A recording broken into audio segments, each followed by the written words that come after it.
qaar ka mid ah odayaasha dhaqanka beelaha dega gobolka Galgaduud ayaa waxay taageereen hadal ka soo baxay xafiiska ra'iisul wasaaraha xukuumadda federaalka Soomaaliya ka uu ku aadanaa in doorasho ay ka dhici doonto magaalada madaxda Dhuusamareeb.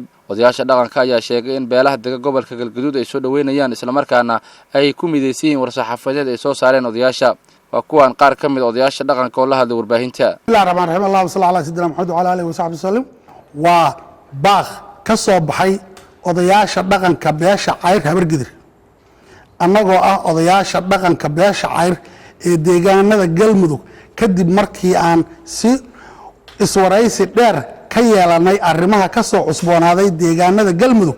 number 1 waxaan si kal iyo laab ah ugu soo dhaweynaynaa magaalada madaxda dowlad goboleedka Galmudug ee Dhuusamareeb annagoo ah bah iyo boqor beelaha dega Galmudug dhammaan. number 2 waxaan soo jeedinaynaa in maamulka dhisidda laga hormariyo dib u heshiisiin iyo isku xirka dadka walaalaha ah ee wadadega Galmudug.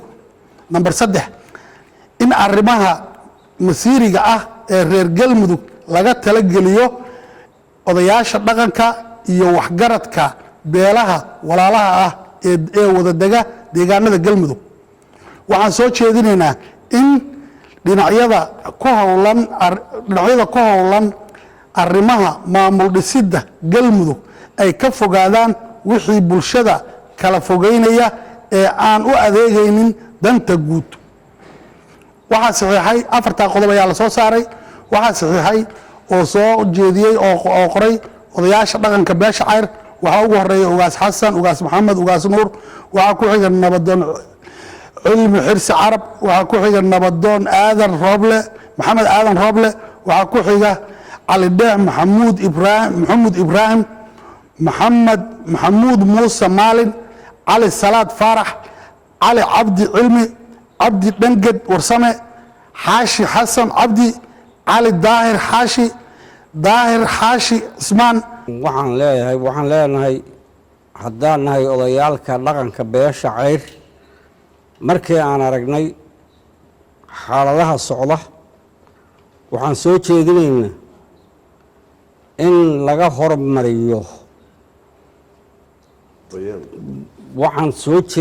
in laga hormariyo maamul samaynta dib u heshiisiin si aan khilaafkii 4 sano la riyaadiyay uu soo noqon. aan baaq khadiraynaa meeshaan annagoo ah odayaasha dhaqanka ee Galmudug ee bahweynta Cayr. waxaan baaqaas u diraynaa walaalaha 11 qabiil ah ee maamulka Galmudug masiirkiisa iyo lahaanshihiisa sugaysa.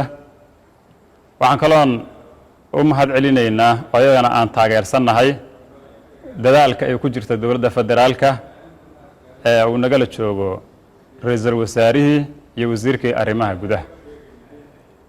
waxaan leenahay beelaha walaalaha ah Galmudug dadaalida loo dadaalayo oo loo dhisayo waan soo dhaweynaynaa. waxaana ku soo dhaweynaynaa gacmo furan iyo walaalnimo oo hoyga muxuu ahay aan ka hadlaynaa waa meeshii ay 11 qabiil ay ka dhaxaysay caasimadii Galmudug.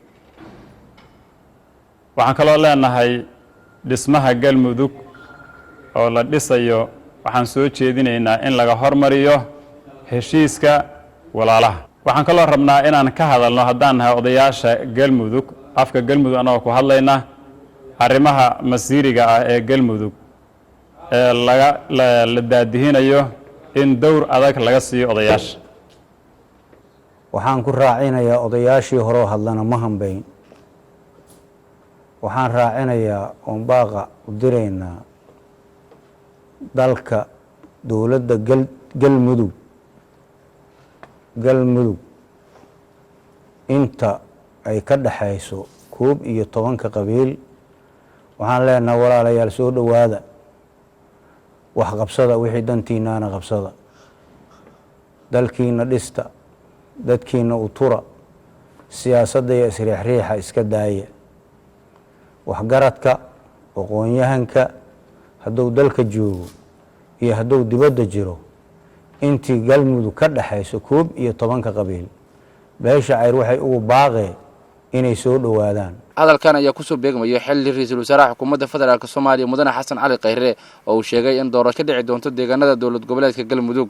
Maxamed Towane Cilaw, wararka CNA, Dhuusamareeb.